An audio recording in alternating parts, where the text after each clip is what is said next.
Org has the floor.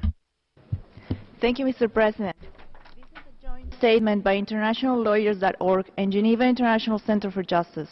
Mr. President, we note with appreciation the resolution adopted at the 35th regular session of the Council on climate change and human rights.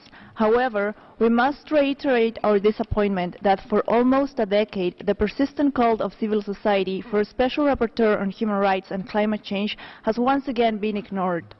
We also stress that it is important that the Council responds to the General Assembly's call for a multi-year program for renewed outreach activities needed to inform and mobilize the public in support for the Durban Declaration and Program of Action.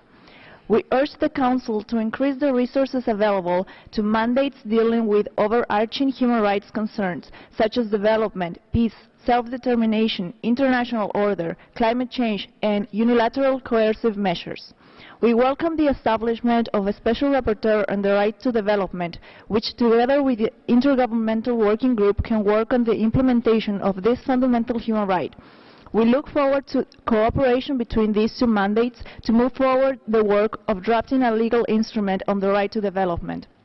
Finally, we draw attention to the continuing restrictions on accredited press by the United Nations Secretariat in New York, where inner-city press continues to be prevented from covering the UN through actions that appear to be acts of revenge for having exposed corruption within the Secretariat in the past.